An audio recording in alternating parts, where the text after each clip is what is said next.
Welcome to this tutorial which demonstrates how to quickly lay out page structure, add text and style page content. This tutorial shows examples of styling content titles, adding bullets, hyperlinks to internal and external pages, and uploading and using images.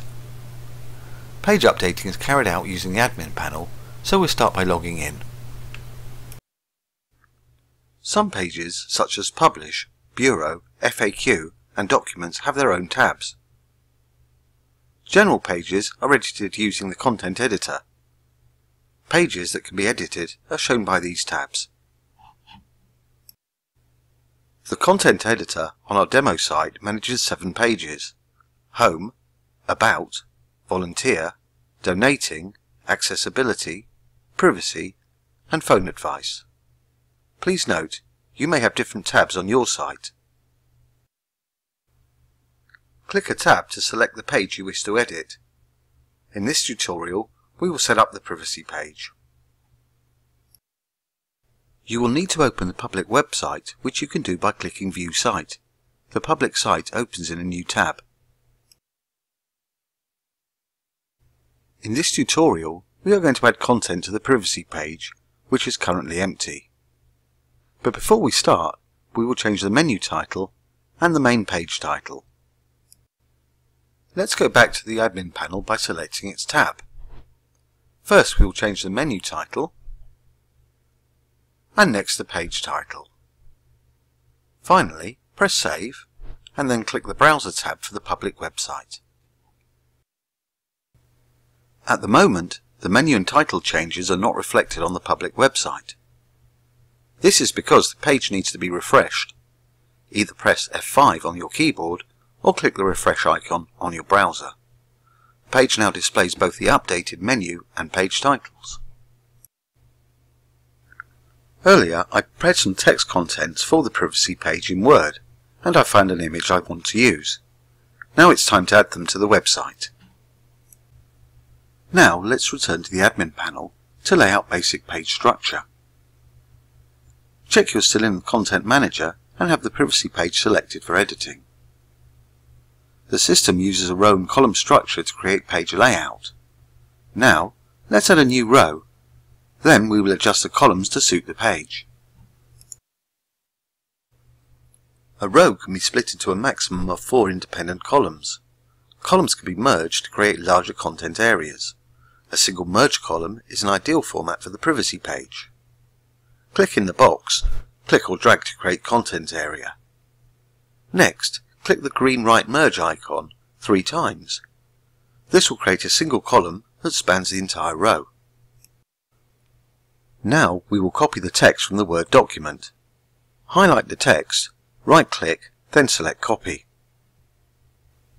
Now return to the admin panel and paste the Word text into the content area using Ctrl+V paste command on your keyboard. You can see that all the word style and formatting has been lost, and there are also many unwanted new lines within the text. Now I'm going to spend some time removing unwanted new lines.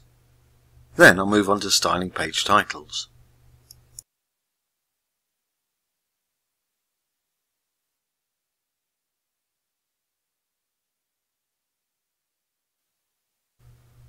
Now I'll start formatting page titles.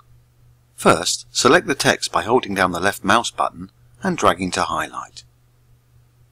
Then select the Format menu and select Heading 4. Now let's make it bold. Finally, we change the font color using the font palette. The color palette is preloaded with common colors, and the color scheme for the new branding as specified in the System Advice Guidance. Now I'm going to add some bullets, then continue with page titles. You can apply common formatting options to bullets too.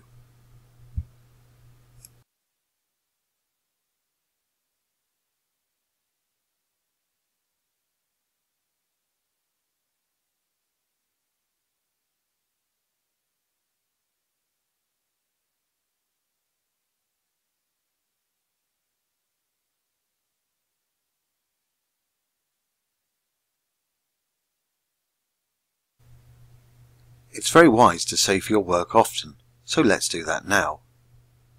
Next I will add an image to provide a little colour. Right click and select the image button. You can upload an image by selecting on your computer, by drag and drop, or if the image is web-based, you can enter the web link here. I'm going to use drag and drop. Once the image is uploaded, give it a meaningful title as it may be used by screen readers. Next we will experiment with image size and position. You can change the anchor position of the image by drag and drop using your mouse. Left click on the image, position the image, then release the mouse button. I'll do that again. You can change image alignment from default center to left or right using the image align button. Dragging the side handles resizes the image. In many cases you will want to wrap an image around the text. Choose Text Wrap and select Inline, and then align the image. In this case I fancy right alignment. You can experiment with drag and drop and resize to improve the overall design.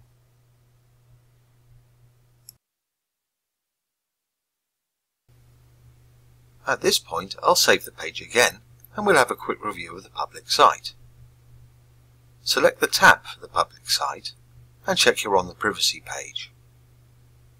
Remember to refresh your browser to see the changes.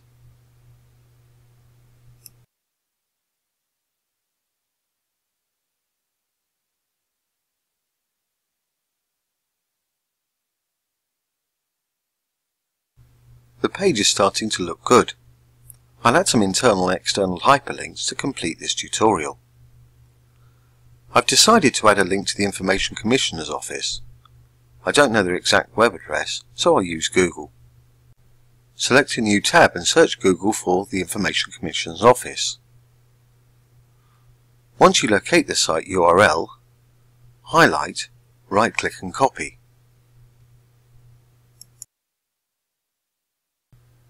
Now, return to the admin panel and highlight the Information Commissioner's Office in the text. Then select the link button. Right-click over the text box and select Paste, or use the keyboard shortcut Ctrl+V to insert the link. You can select whether the page opens in the same window or in a new window. Lastly, I'm going to add a link to an internal page, Volunteering. Click on the Public Site tab and choose Volunteering from the menu. Right-click on the URL to highlight and select Copy. Return to the admin panel and highlight Volunteering in the text. As before, select the link button. Right-click over the text box and select Paste, or use the keyboard shortcut Ctrl+V to insert the link. Again, you can select whether the page opens in the same window or a new window. Remember to save your changes and refresh your public site. That's all for this tutorial. Many thanks for watching.